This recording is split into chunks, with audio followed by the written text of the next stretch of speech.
The interesting part about finance and investments and all of the things, it's actually very simple if you'll do the right things early on. Like that piece of advice, spend less than you make. If everyone would do that, we would have no financial problems. None of the other stuff would matter. And so it's really hard though, as you're getting older and trying to start a family and, maybe build a business. That's a difficult thing to do. The world is very expensive, but most of the time people spend more than they make because they're trying to create some illusion or a version of themselves that other people will find valuable.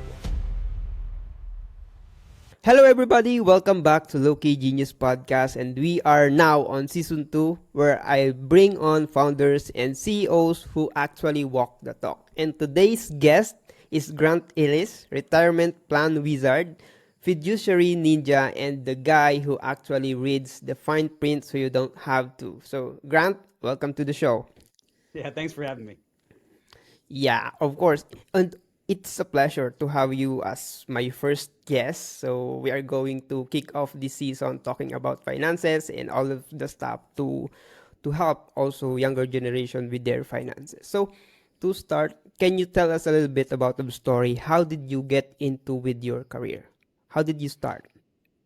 Yeah, it actually kind of happened a little bit by chance and a little bit not. My father owned a business and he was in a similar part of the industry that I was in when I got into it. And so I never thought I would go into it because I didn't want to do anything like my dad did it. But once I got out of college and realized there weren't that many job opportunities, I realized that the field that he was in, which was finance, was a good one for me to look at.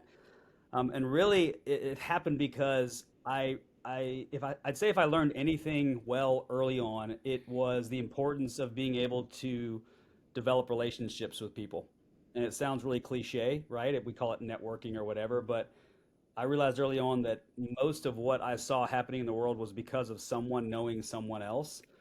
And that's how Yes. I got into business was I met a lot of people. And when I graduated from college, a couple of them reached out and said, "Hey, we've gotten to know you over the last few years. We like you. We'd love to see if you wanted to come talk to us about working at our firm." And that's how it started. It was simply like people don't realize the power of relationships. And especially Yes. now with our technology driven world, I think the ability to connect as a human is a superpower. And so it Yes. was much more common back then, so it was a little bit easier, but it's equally important now. Everything I do business wise revolves around the ability to connect with other people, find ways you can serve them, hear their stories like you're doing, and Yes. that leads to good things. That's how I got into the business was simply someone giving me a chance because they knew me. Yes, exactly right. And your dad is in financial also. He was, yeah, he retired a couple of years ago.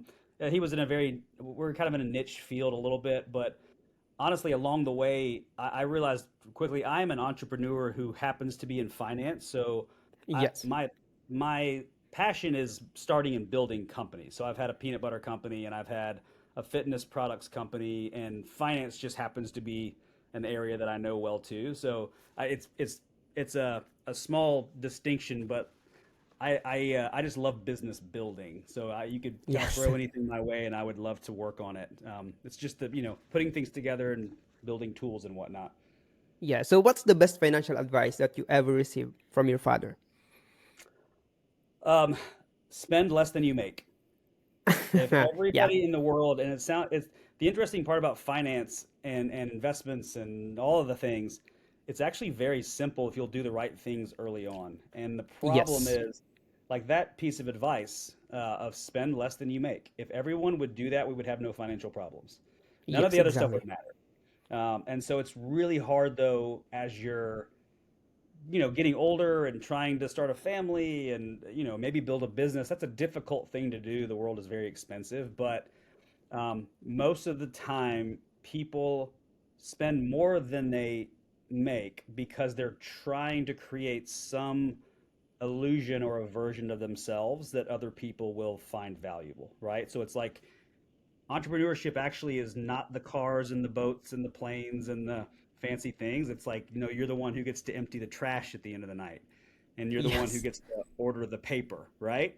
But Yes. on the in the internet, we've created this kind of illusion, this fiction that it's all very glamorous and you immediately make tons of money and it's just not the reality. So part of what I try to do is just show people the way that the world really is, and the most peaceful, wealthiest people, in my opinion, are ones you would never know have money because they're not showing it to everyone else.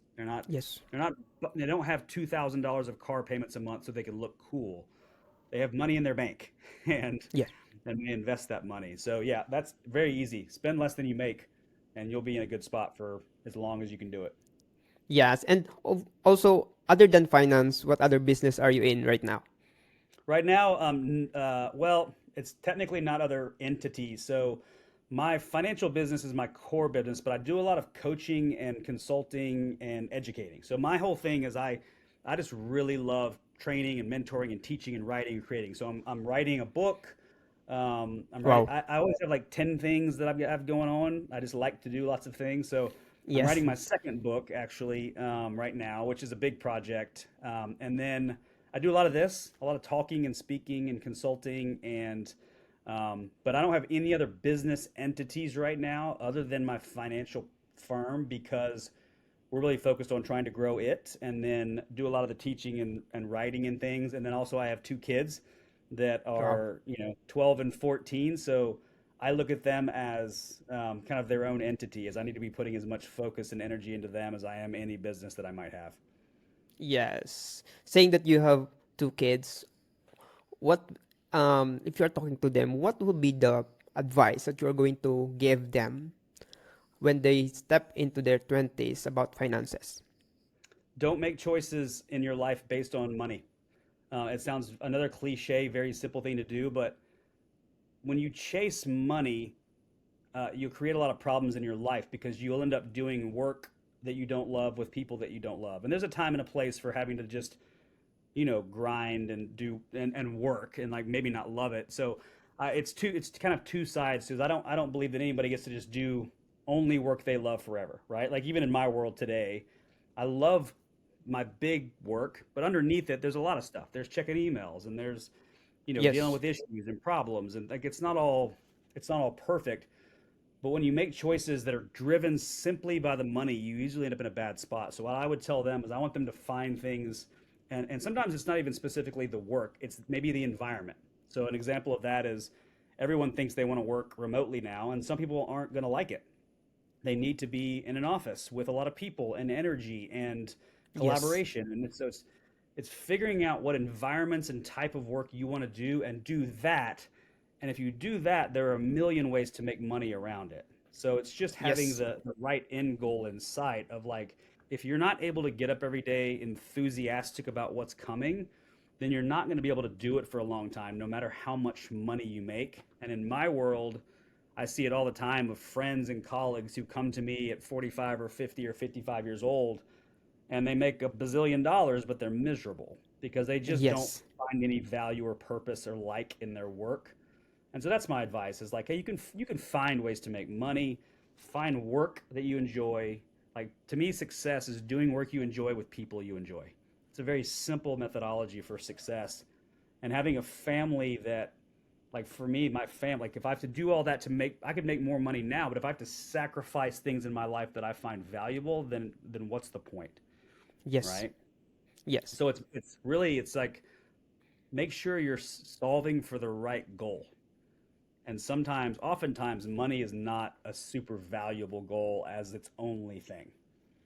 Yes. And at the end of the day, we still eat the same amount of, the food, the shelter Hmm. that we have, and the time with the Yeah, family is the most precious thing in our life. And yeah. sometimes, Your relationships, like all of those yes, things that it's just money is a very powerful yes, pull, right? I mean, it's easy to say, and you're like, I would never do that, and then somebody offers you a bunch of money, and you're like, well, maybe. And I've had that happen. We've had that happen in. I'll give you an example. We've had a lot of opportunities come our way as a family. My wife is also a very talented person, and recently we made the decision to uh, remove $250,000 worth of annual income from our lives because the work was so much. I was working sick. I had another complete. I was running another company basically, and she had a very high powered job in software. And it was taking all of the things that we really value in our life, which are time, freedom, agency, time with our kids.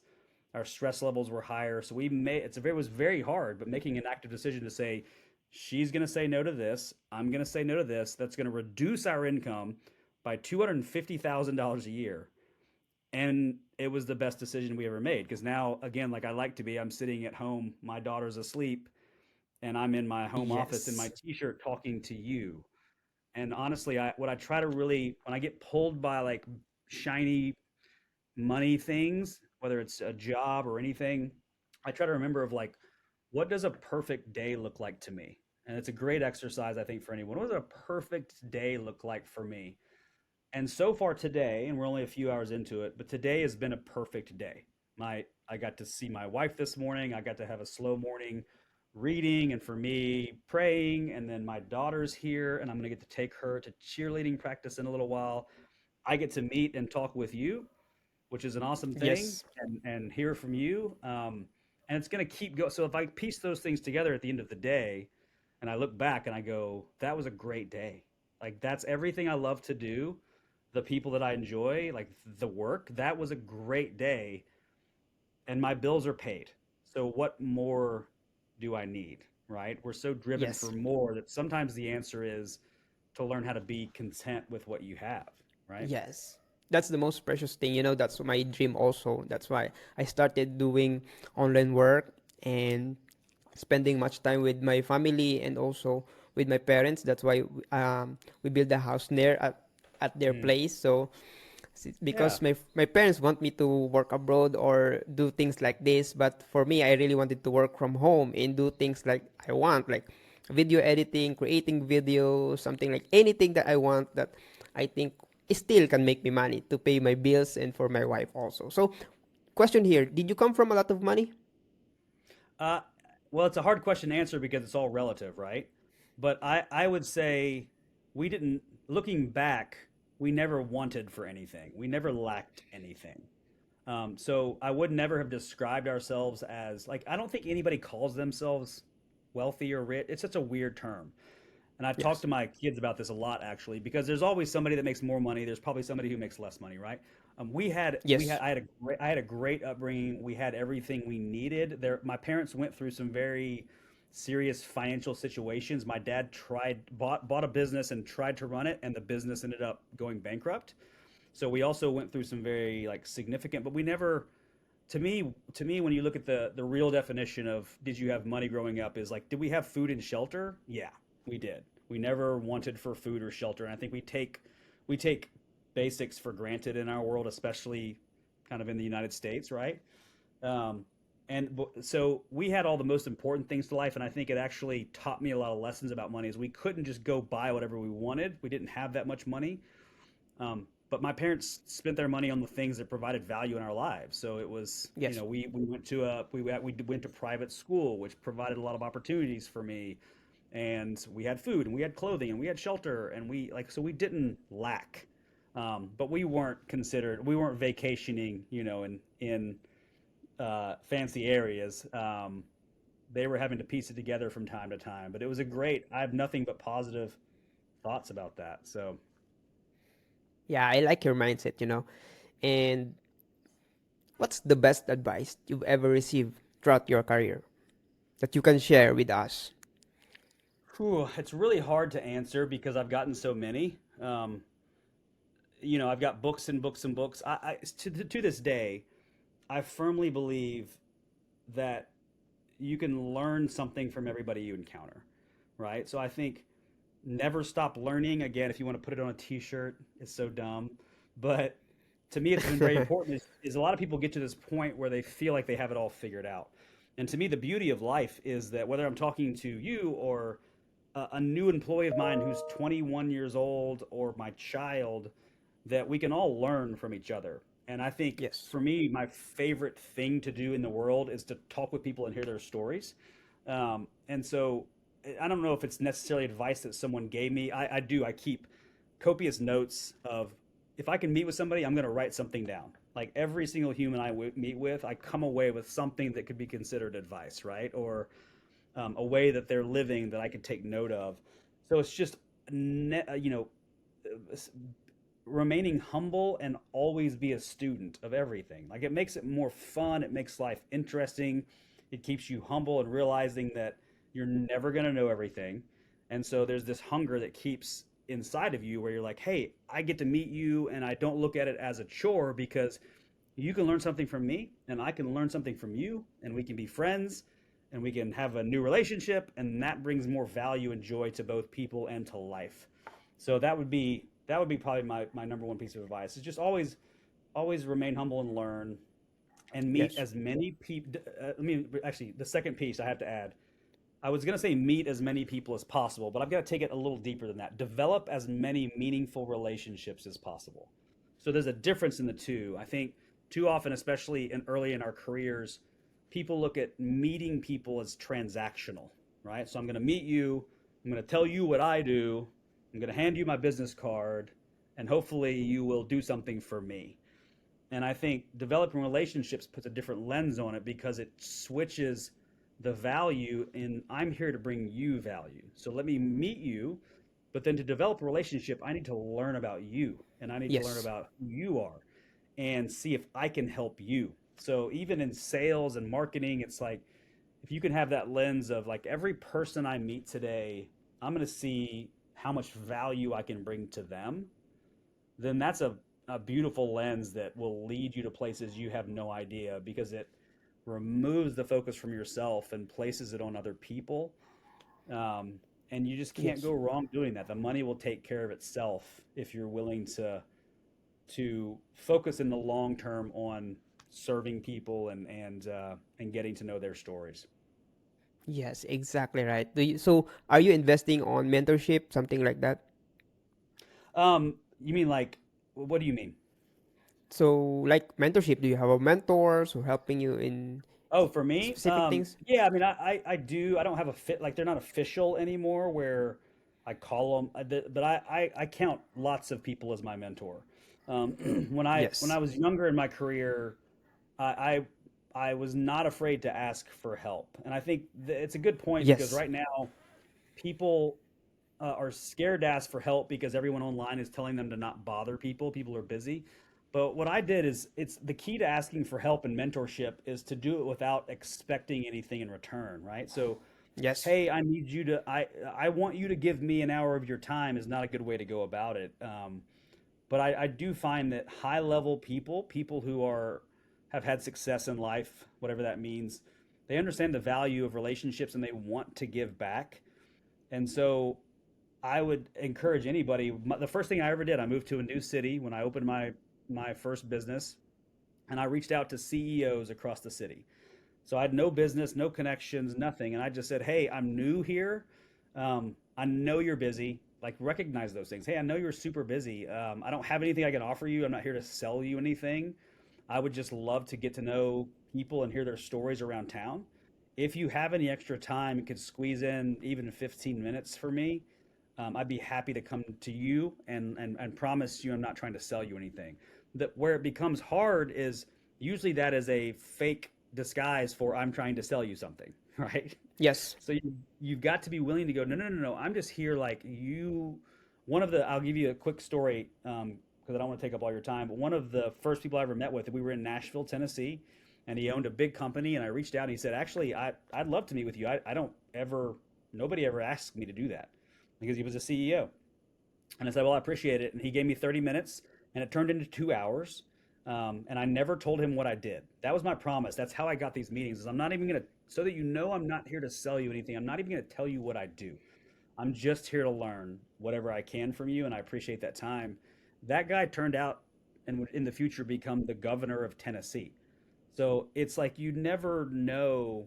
But the key to that, like we never did business together, but for years he became a source of help and inspiration for me and mentorship, if you will, because I handled it the right way early on. So that's the other encouragement is just like it's a long you've got to think long term and not what can you do for me now is a bad way to go about it. It's just more about like, hey, in humility, admitting what you don't know, and people will be willing to help you. People love helping people. Yes, exactly right. When I started this podcast, also I don't know anyone. I started reaching people on LinkedIn, and I got shocked with people who's willing to join me on my podcast, even if I don't have yet viewers or followers on Yep. my podcast. But they are more willing to join me, share their story, and like 10 out of 50 people I reach out on LinkedIn, they are more willing to join me on my podcast, even if I told them that I don't have any viewers yet. So it's just the matter of reaching out and not being afraid of asking for help, right? Yeah, and you're not also trying to sell them anything, right? You're not Yes. push. The problem right now is everybody's so conditioned to there being something behind the ask, where they ask for it and they're like, "Oh, by the way, can you please do this for me?" And it's like, "No, no, no, no, no." Like that's because people they're getting tricked into trying to buy something or trying to, Yes. and people are so conditioned to that right now, especially with automation and AI, the ability to just be a normal good person and be like, "Hey, will you come help me with it?" It's magical, right? Yes. And it's why you'll find that like you are that you're getting lots of people who are like, "Yeah, I would love to," right? That sounds great. Like, oh, I get to have a conversation with a human, right? That doesn't happen that often anymore. So I'm glad you're willing to reach out. Like it's something I'm reminded of constantly of if we get stuck in these systems, then just the goal is meet a bunch of people, hear their stories, learn from them, and everything's going to be okay. Yes. Exactly right. And by the way, do you believe in God? I do. Yeah, I'm a Christian. So I used to be an executive pastor. That was one of my former jobs. I like to do different things. And all that means is like I ran the Yeah. business operations for a church. But yeah, my faith is the primary point of everything I do. Wow. So, what was the lowest point in your life that, Ooh, um, that's a good question. Um, yes. I'll give you the very short version because that's what the book's about that I'm writing right now. I Wow. actually spent I after high school I went to a very elite military college. I went to West Point, which is the United States Military Academy. Really hard to get into, like all this stuff. And then I dropped out 3 months later. I was really depressed and sad and homesick and dropped out and I felt like my life was over. I felt like I had ruined every chance of all great things that I could do in life. And I spent about 10 years, the way you think about yourself is so powerful. And I'd grown up in the church and all the things, but I just felt like I had failed God at what opportunities He had given me. And so my identity became that I was a dropout and a loser and a failure. And I was 18 years old, so I was young, but I started drinking and started doing drugs and really struggled with depression and anxiety, and spent about 10 years in that spiral of just feeling like my life was over, and that all the Yeah. opportunities that I had been given, which are very rare for somebody of that age, that I had squandered them and that I really didn't have any value. And then I basically had to go through a full kind of restoration process with my faith and with God and with therapy um, and sobriety and all the things. And now, so every day for me is I have the ability to look back on that and realize where I was and where I am now. And I don't say it from a position of like I don't care how much money I have. I don't care any title or position. I could not care less. It's the things that I told you earlier. Like I'm grateful every day that I get to wake up and see my children Yes. and my wife, and that my bills are paid and I have food and shelter. Like there's nothing wrong with making money. But looking back at that, 18, 19-year-old, 25-year-old kid, everything I did was just to try to earn approval from others. It was like if I do hard enough Yes. things, people will find value in me. And that's a really dangerous way to live because you have value no matter what you do, right? I believe you're created in the image of God, and so it's like no, no, no, no. I'm unconditionally. It's like how I love my children. I don't love them because they do like you got good grades, so I love you. That's not it. It's like I love you no matter Yes. what.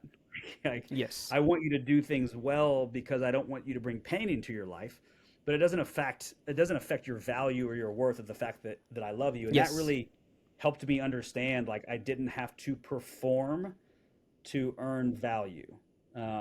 And that's it's still something I struggle with. I want people, I'm human. I want people to look at me and be like, "Good, you're good. You did a good job," right?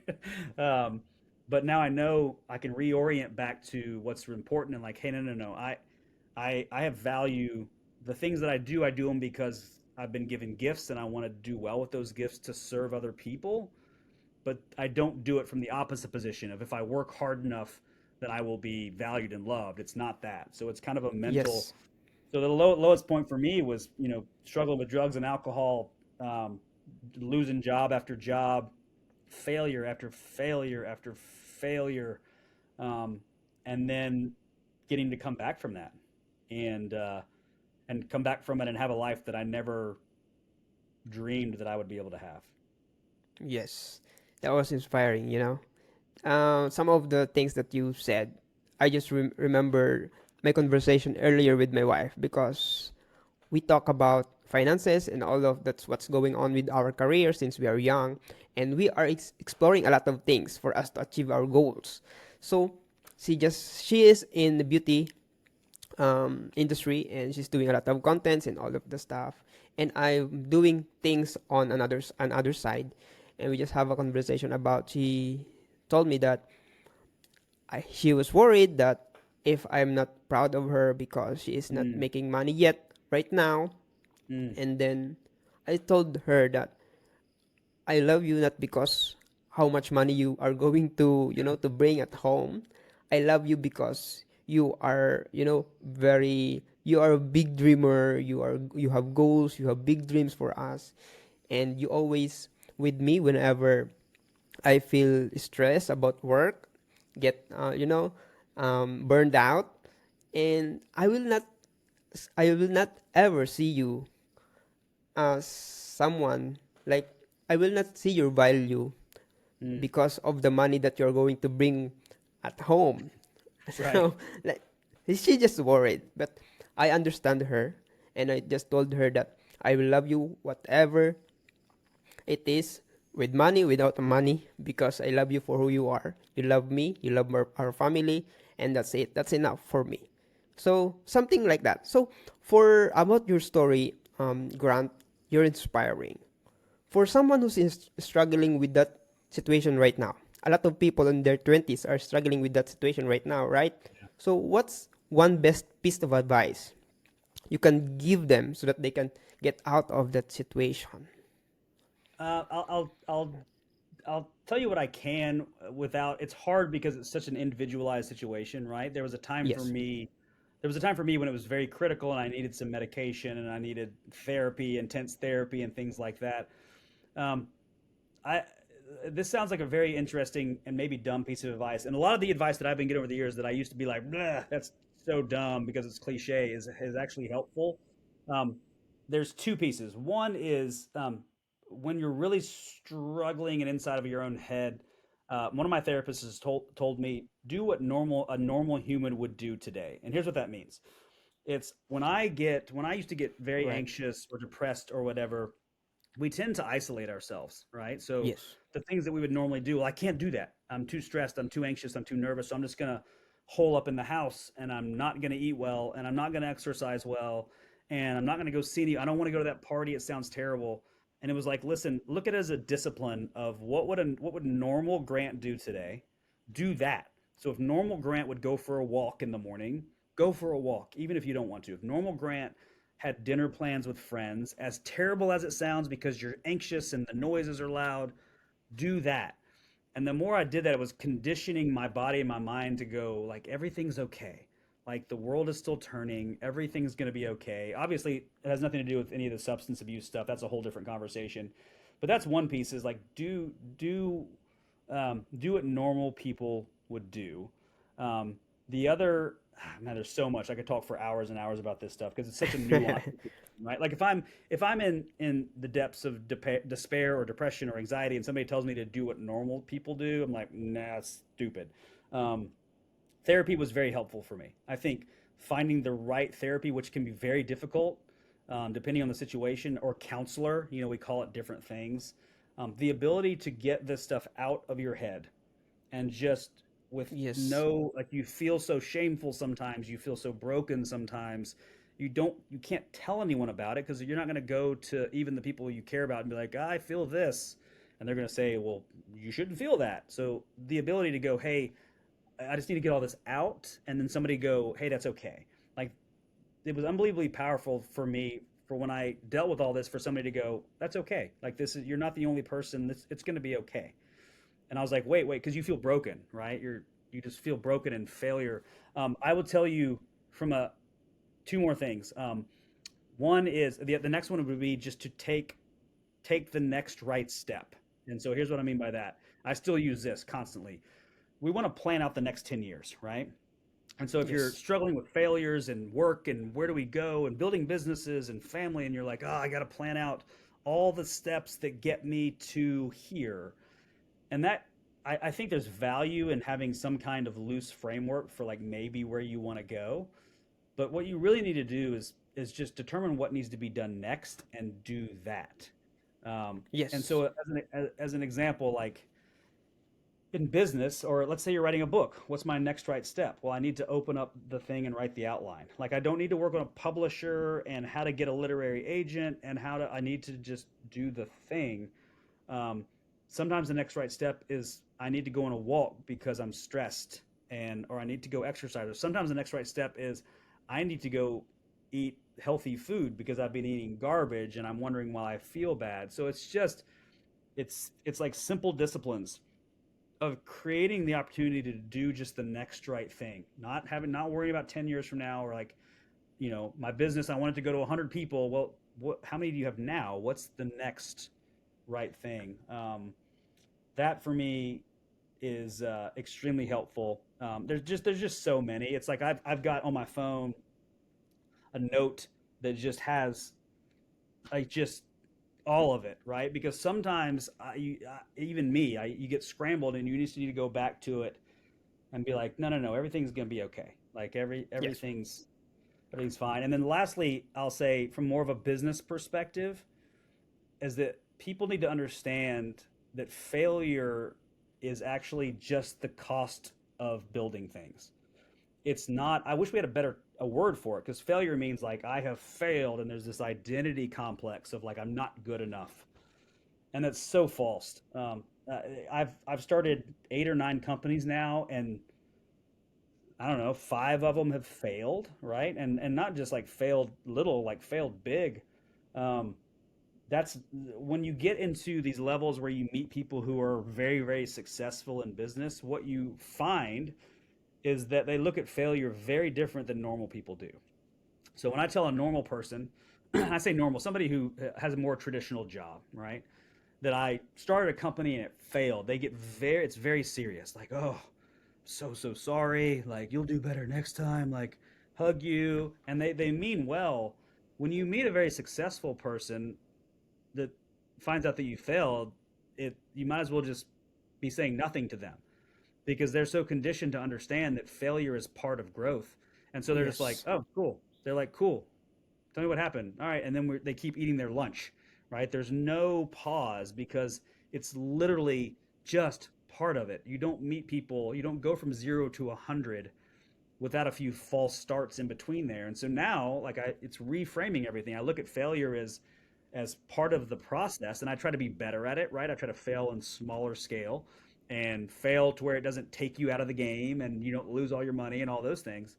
But like if we're not failing, then we're not building. That's just the nature of it. So I tell people, reorient failure into the term practice. Failure is simply practice for what you're going to do next. Yes. Everything I'm doing now revolves around the 20 years of some successes and some failures that have added up over 20 years. It's just like education, right? Like you're just getting an education in how to do things. And so embrace it. And when you fail, learn from it, take it Yes. to the next thing, and then apply it. All right. That's a great piece of advice, Grant. So I'll take that. So if people want to know more about you, where they can find you. Yeah, a couple of places. I play on LinkedIn a lot. Like I love LinkedIn, Yeah. like you're saying. It's just a great platform right now for. It sounds funny because it didn't used to be for meeting people, so I'm easy to find on LinkedIn. I post every single day something just random or something not whatever. And then I do have a website. It's grantellis.us. It just tells you where I'm at. So it's almost like just a page that's there to be like, hey, I write on Substack a little bit.